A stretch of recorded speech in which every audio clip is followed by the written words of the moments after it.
What's up, everybody? It's your Kenfo. Be ready with another edition of Feed the Culture. Look, man, I'm here with the one and only, man. Look, a lot of talk has been going on the internet about this cat, man. This is Wayne Joshua, 2 first names in the game. Look, man, how do you feel about being compared to, being considered one of the best artists in the DFW Metroplex? Even one of the artists that we say is the best says you the best, man. So let's unpack that. Honestly, man, I'm just humble, man. Like, I'm just trying to be my best. I don't really do no competing with nobody, man. Right. I just really try to be in my word, get the best way to relate what I learned in the word, man, and use my testimony, my experience, man. So just to be considered as that, man, it's an honor, bro. You know, I'm really humble by it, but I don't look for it, man. I just want to praise God, man, and, you know, just do it all for him, man. Straight up. Hey, man, that's really good to hear that, being humble, man. And now, it's expected because we're Christian rap artists, man, but at any time, do you feed into that, man? Like, do you take a spoonful of that and eat it, bro? Not at all, man. Like, honestly, I know how I feel about myself. I'm not going to say that I don't think that I'm a dope person because I don't release stuff that I don't think is dope. So the fact that other people think I'm dope is cool, but, you know, I don't take it to the head, you know? Okay. Now, look, so it makes us feel good when we're thought of and when we are acknowledged. Yeah. That feels good. But when we don't get any attention, man, how do you deal with that?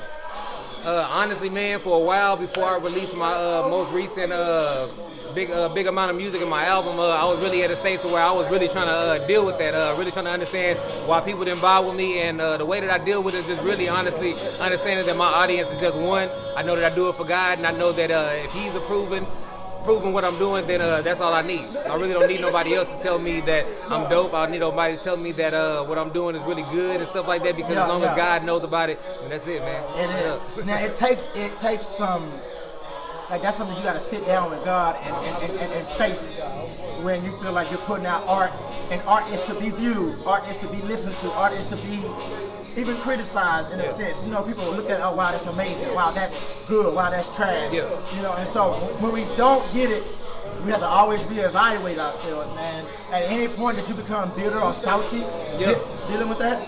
Oh yeah, being well, at the beginning, you know, I kind of got bitter. I was like, I didn't understand why, like, I'm doing stuff for God, and I know that this is stuff that I'm getting straight from the Word, and it's edifying. I'm not understanding why people aren't vibing with it. But, you know, I also understood that, you know, everybody has their own lanes, and people like what they like, and it's not for me to really just make people like me. It's just really to put my stuff out there, and if something happens with it, plant the seed, and if something grows from it, then it grows. If it doesn't, man, then I need to keep working. Hey, man. Now, older artists like myself in the 40s, man, it really becomes a challenge to stay relevant. Yeah. But what I think the answer is to staying relevant is connected. Yeah. It's connected to the young artists. The pastor is always a little older, but he's connected. You know what I'm saying? He's there, he's consistent, he's calling, he's answering calls, and basically he's making those trips, you know what I'm saying? So I think for me, I had to take on that approach. You know, I'm getting older, I start reaching out to them, connecting with them, helping their ministries instead of always wanting to get something. You know, that's the man side of it. Man, they sleeping on me, man. Yeah, tripping, straight man. up. You know what I'm saying? But once I got to the God side of things, I realized that, man, it's about connection anyway, man. That's real. And Jesus was out there. Yeah. And especially in hip hop, it started with us as being out there, man. So I commend you on the work you're doing, because the post that's going out right now, it worked. I went and listened to your music. Yeah. You know what I'm saying? Now, I had heard you live before. Yeah. I know who you are, but I hadn't really sat down and just absorbed you. Oh, yeah. And so I got a chance to listen to a lot of your stuff on YouTube.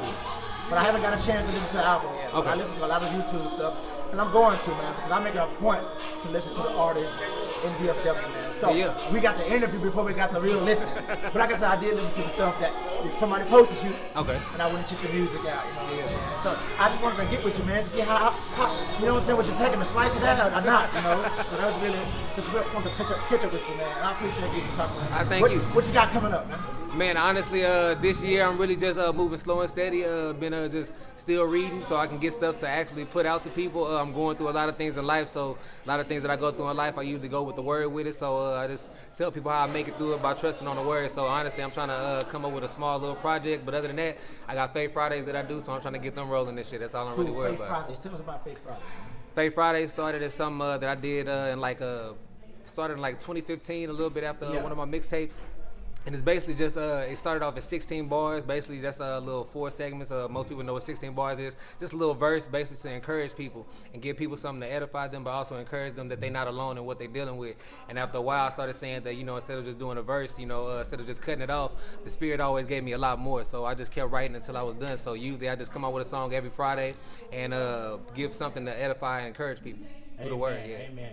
Well, look, man, the event's about to start, man. So go give us a couple of shout-outs, man, and we're going to wrap it up. I want to give a shout-out to my boy CT right here, man. Yeah. He invited me in. My boy J Trex, he be doing this thing, man. Yeah. And the person that you was talking about, Adrian Butler in the building. Yeah, I was talking about, Big Dog on the campus. Names out here, baby. My boy Salute, man. He in the building. He came through, man. I just want to give a shout-out to Prodigal. Man, everybody, man. Look, anybody that's doing something for God, man, doing something positive, man. I just want to give a shout-out to everybody, man. Love y'all, man. That's a blessing. Real talk.